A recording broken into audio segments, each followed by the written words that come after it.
the information we had at the time and the decision we make at the time, right? I feel good about putting Zach Collaros, our leader, back in the game, even though I'm putting him back in a tougher situation than when he left the game.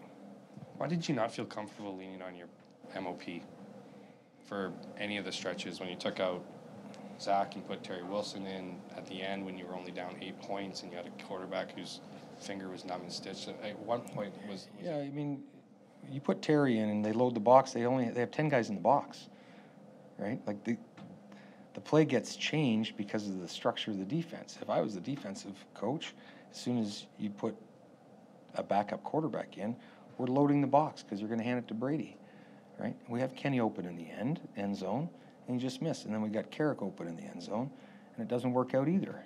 So, I mean, I don't think you can question that if you look at the structure of the defense.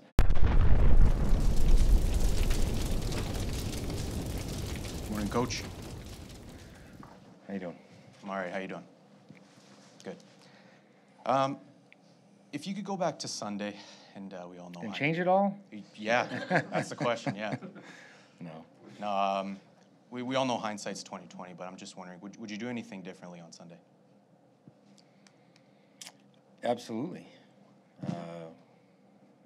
Use a challenge flag earlier, call a timeout, check on the guys more, during the game, say something differently. I don't know. Yeah, those kind of things for sure. Yeah. Specifically wondering actually about Zach, because he talked to us on Tuesday talking about how he really detailed like the internal debate he had with himself on the sideline was he going to actually be hurting the team by going back in, and said he tried to be as honest as he could with yourself and Buck, and then said that you had still said, yeah, go ahead. So I'm just wondering, would you still do that all over again, just seeing the way that played out with him? Would you still send him back out there? Yeah. Yeah, absolutely.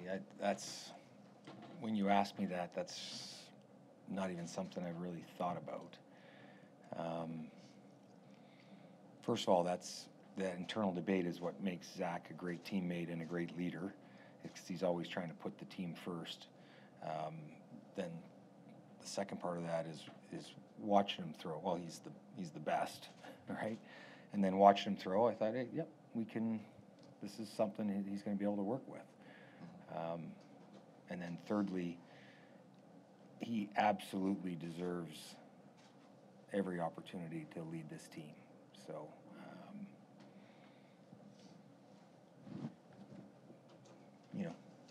from what I saw and from just chatting with him very briefly, I felt really comfortable with that. I didn't think it was going to be easy, but I thought it's Zach. So, yeah.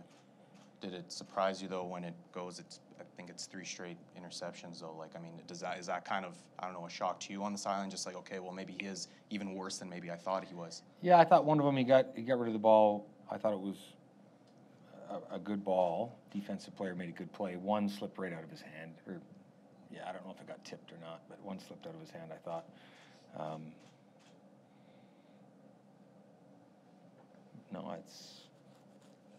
You got to give him that opportunity. Another big question circulating right now, we talked to Brady on Tuesday, and he was still kind of confused at the time as to why before things kind of started to unravel, he had, I think it was 9 touches before things started to unravel for you guys. And, thinking about the guy who had just won MOC the couple days earlier, was expecting to be leaned upon to win. You guys have leaned upon him to win all season.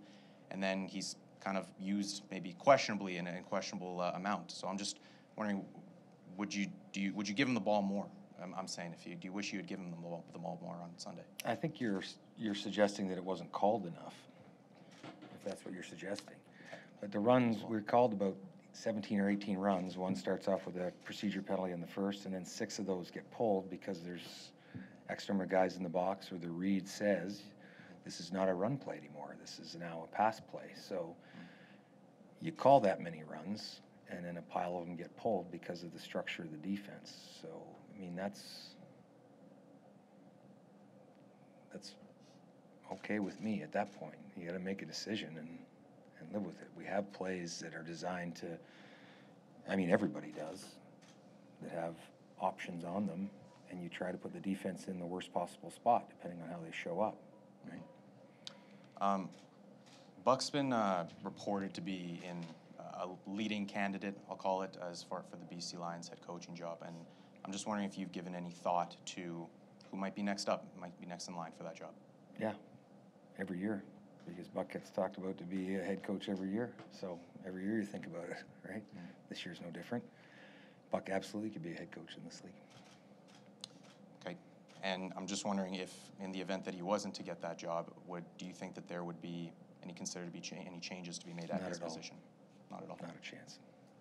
Thank you. Mike, you say you do it all over again. Do you think it'd be different if you did it all over again? Like the results? On Like what I would do? No. Like absolutely. Yeah.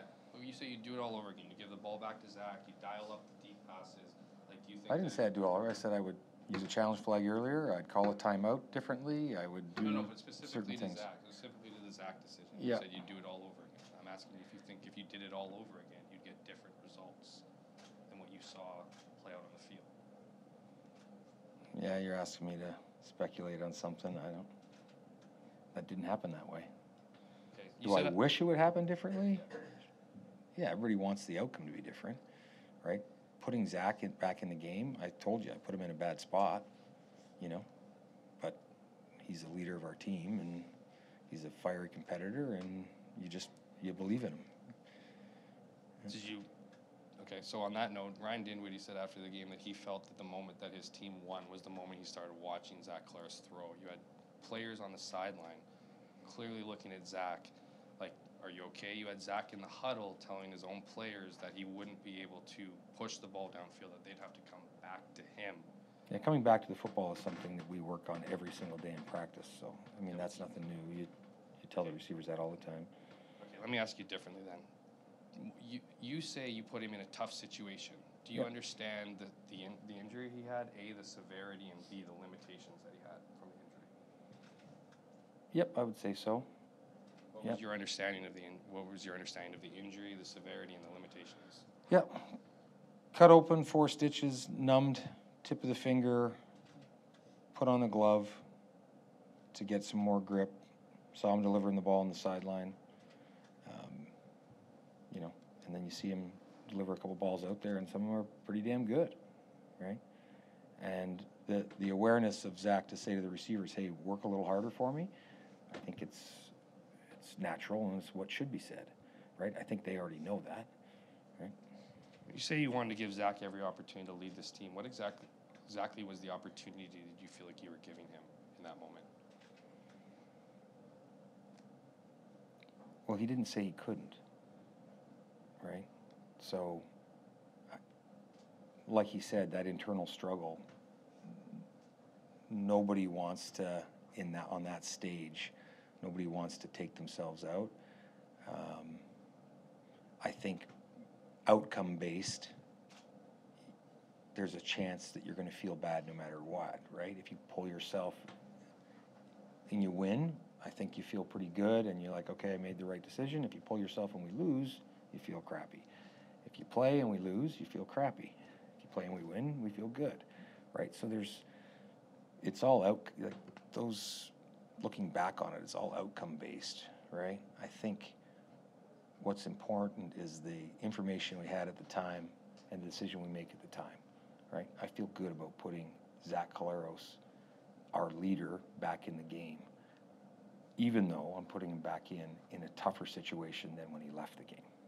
Why did you not feel comfortable leaning on your MOP for any of the stretches when you took out Zach and put Terry Wilson in at the end when you were only down 8 points and you had a quarterback whose finger was numb and stitched? At one point was yeah, you put Terry in and they load the box. They have 10 guys in the box, right? Like the play gets changed because of the structure of the defense. If I was the defensive coach, as soon as you put a backup quarterback in, we're loading the box because you're going to hand it to Brady, right? We have Kenny open in the end zone, and you just miss. And then we got Carrick open in the end zone, and it doesn't work out either. So, I don't think you can question that. If you look at the structure of the defense, and based on giving an opportunity, the way the offense is structured is to always try and put the defense at a disadvantage. I think we managed to do that. Did those plays work out? No, we managed a field goal, not a touchdown, but I think there were touchdowns there. Speaking of Terry, Terry Wilson, obviously you liked him. He attempted one pass all season. You had 𝘎𝙥𝙤𝙧𝙯, who started multiple games. Yeah. What was it about Terry Wilson that you felt gave you the best opportunity in that situation?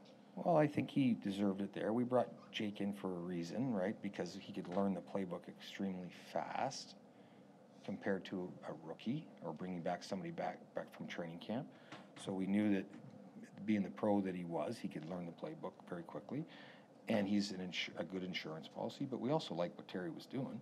I mean, he was getting better and better all the time. He was seeing it in practice. He delivers the ball real well. I mean, that's ball he throws, it ends up being a PI. It's a tight window, and it's a very good ball. And, I mean, he did, in my mind, also deliver another pass that could be a touchdown, right? This last one for me. I'm wondering what you saw from Zach on the sidelines when he came back.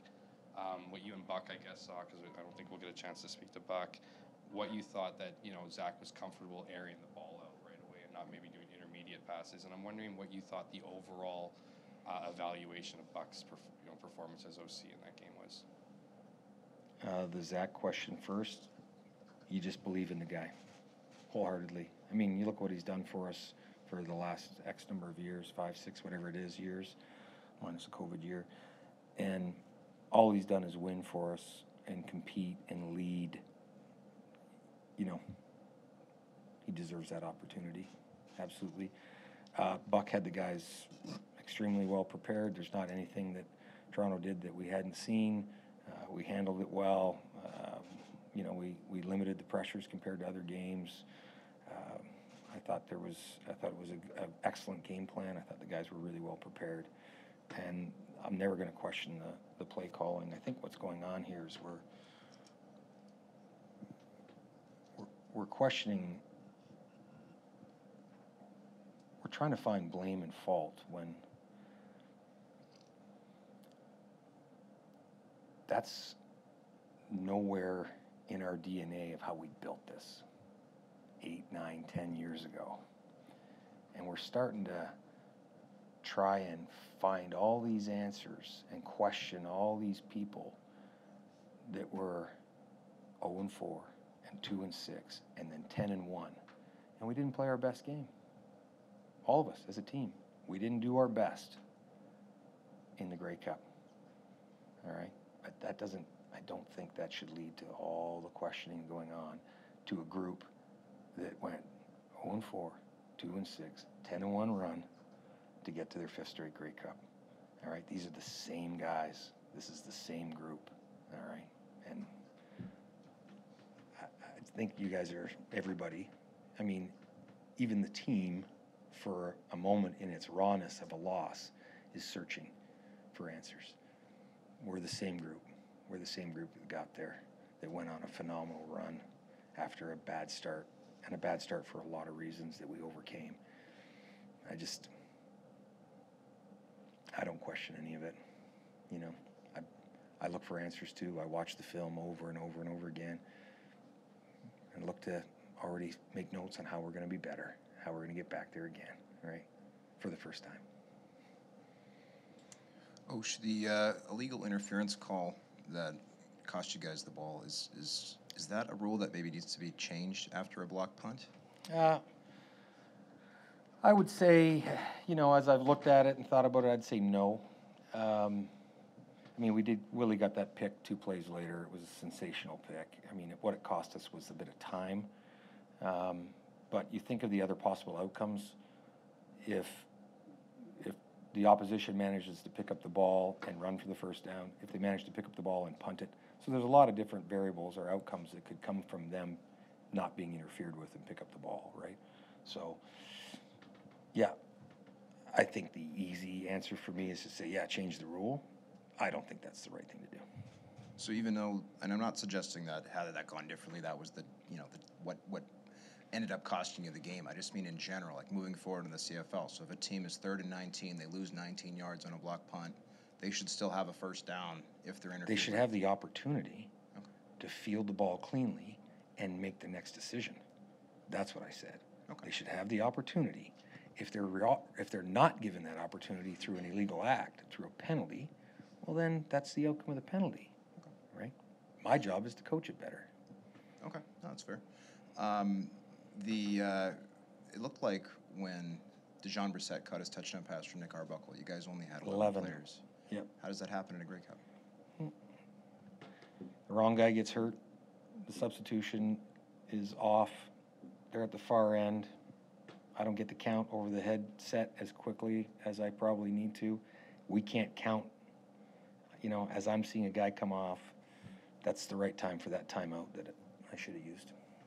That's what I'm talking about. And that's completely on me. I should just see that there's some confusion with a substitution, and the easy thing, especially when they're in the red zone, is I should just stop it. Let's get set up and live to play another day. Hold them to a field goal or take the ball away. Hold them to a single and a miss, whatever it is, 0-1-3. And live to play another day. Last one from me. Your previous contracts here in Winnipeg, you've always gone till they've expired to re-up. Is there any possibility that you'll change that pattern this offseason as you head into the last year of your deal, or do you anticipate coaching through 2025 on the last year of your deal and re-upping after that as you've always done? Yeah, I've not even put 1 ounce of thought into that.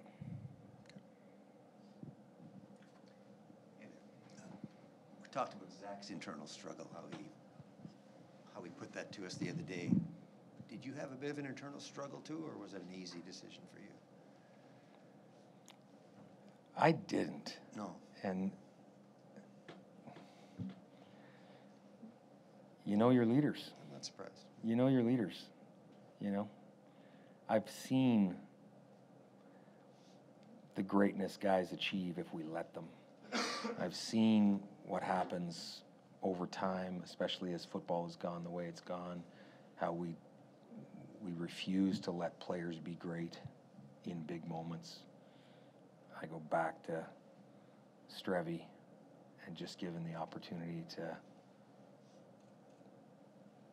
strap it up and go, and what that does for a team. I am a firm believer that we have to let our leaders be great. And not even our leaders, we have to let players, give them the opportunity to be great.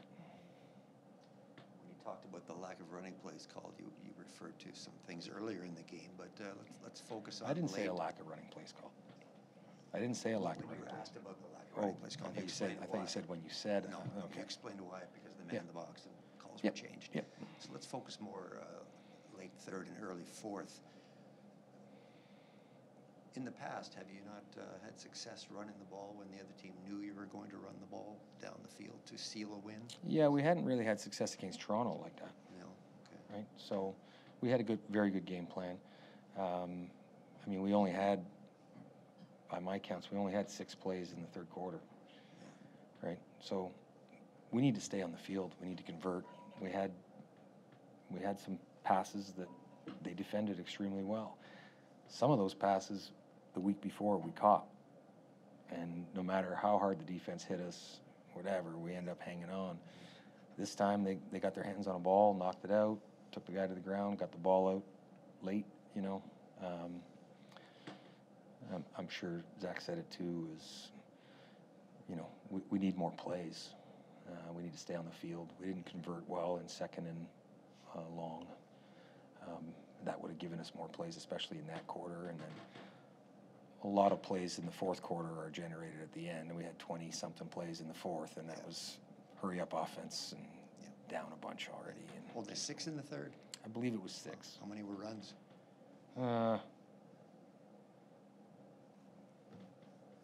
At least, I would say at least 2.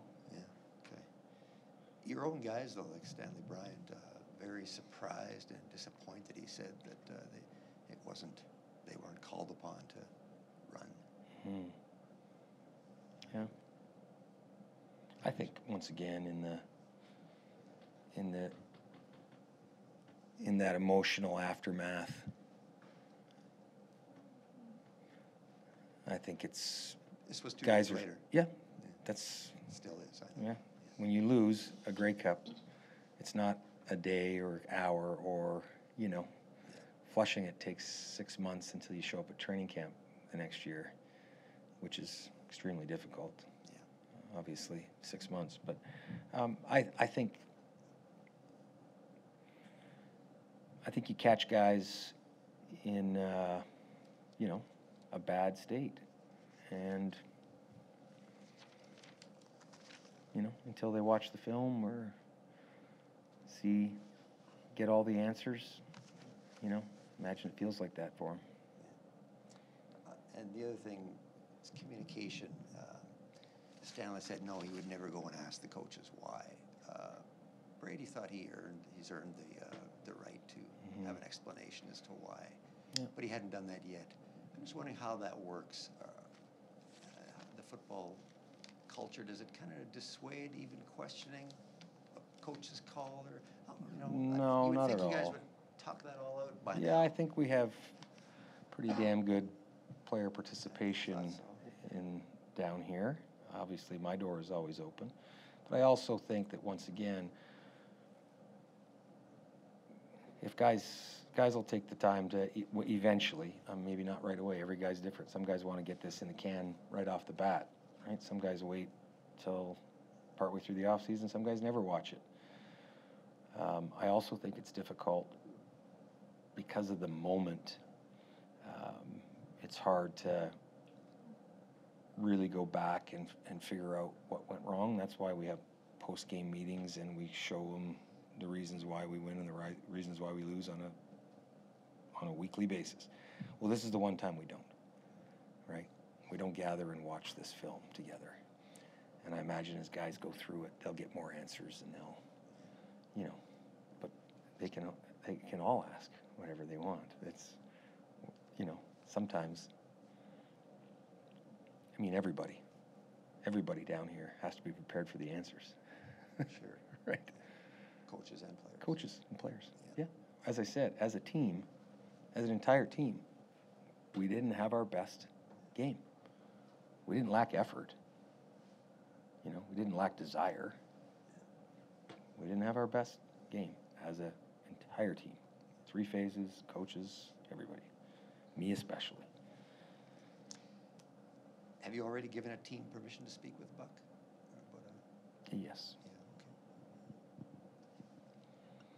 Yeah, okay.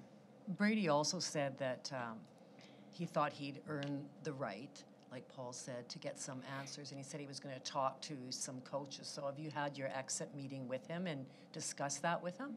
I have not seen him. Okay. What is... I expect to, though. You generally see everybody. Some guys are already gone home, but I've gone through, I don't know, of the 70, probably seen 50 plus guys. Yeah. And what is the mood that you're sensing from them? Is it different than the last couple of years? There's obviously a great deal of disappointment. But the conversations usually turn to,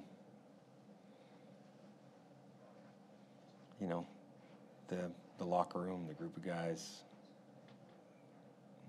the experiences. The young guys all are, talking about the experiences they had, and to me, it's the usual stuff. It's the stuff that locker room's created, that you keep hearing over and over again for years. That has not changed.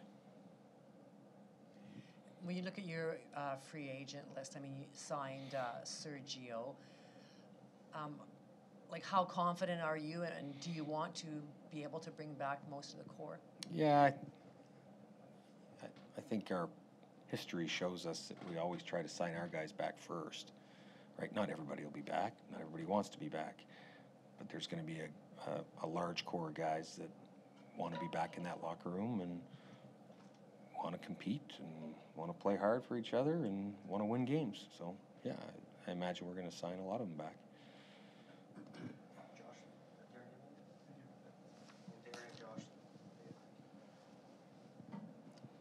Mike, what lessons do you personally take away from this entire season, the start of the season through, a championship game? Maybe you haven't, fully fleshed it all out in your mind, but, some of those areas that maybe you've you've had takeaways from this year, areas that you've gleaned from? I don't know. I think over the course of time, the course of a bunch of years, we've learned a lot of these lessons already, and it's just you're just revisiting them, right? And it's been talked about quite a bit, and this is not to be self-serving, but I just like the way our guys stuck to it, you know, through a rough first part, and everybody's got to look at how they prepared for the season and how they came in, and they all have to understand the reasons why we ended up where we were at the beginning, and they all have to appreciate what we did down that run to get back into first place and host a playoff game, a division final, right?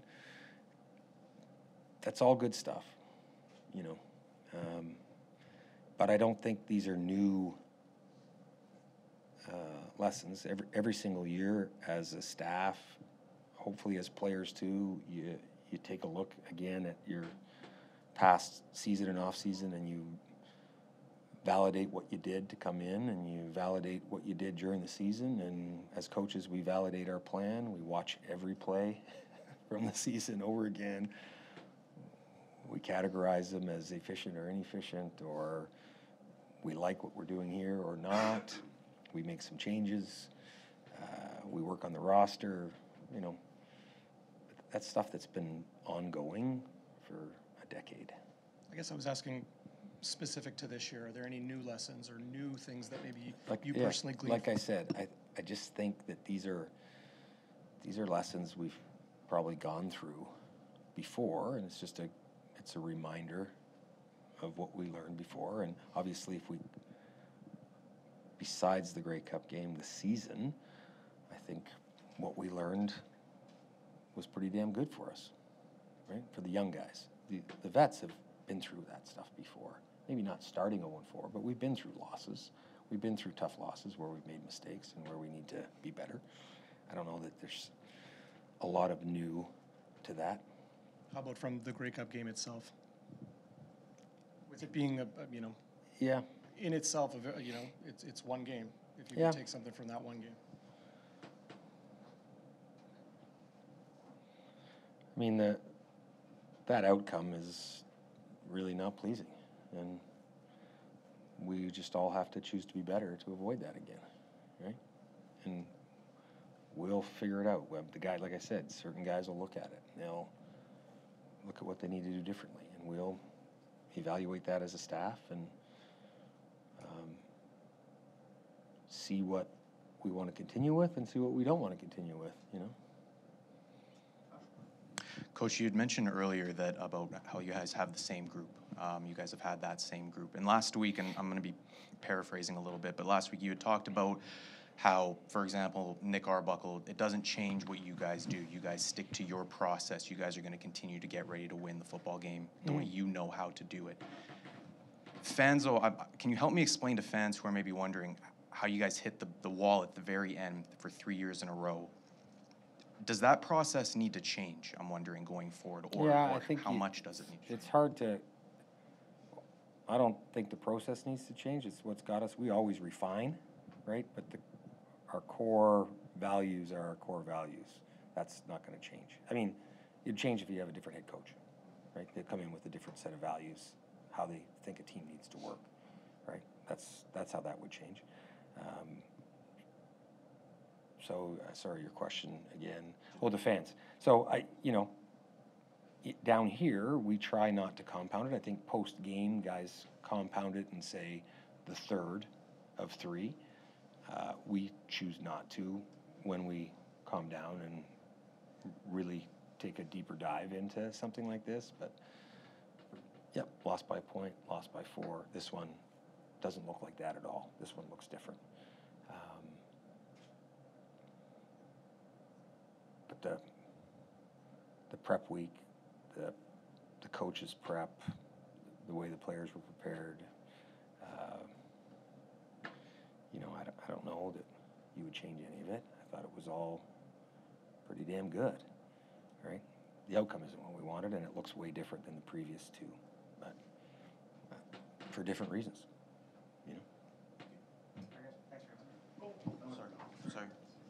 last one, please. Then I will ask you, Sergio. You re-signed Sergio. People see his percentage under 80%. Yeah. In a league where multiple guys are up over 93. Yeah, and he's with a guy a hair under 80%, who's an 85% kicker in his lifetime with the Bombers, I guess, or whatever it is, career, or with us, for sure, 85%. And without having any stats in front of me, which you might have, no kicker's been trotted out over 50 more than Sergio in the course of one season.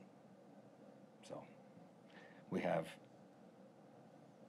I almost let out an expletive there, but we have a pile of confidence in Sergio. I'm very happy for him and his family. I'm very happy for the team that he's re-signed. And we'll see if we don't trot him out from that distance more often next year. We'll see. He's a guy who everybody on the team has confidence in. Yeah, I think in the last 20 years, it's the largest average attempt in the CFL. Yep. So with that, the percentage comes down slightly, but nobody else is doing that. I'm not saying that's the reason to do it. The reason to do it is because the way he prepares, the confidence you have in him, and the way he delivers quite often. Thank you. Thank you.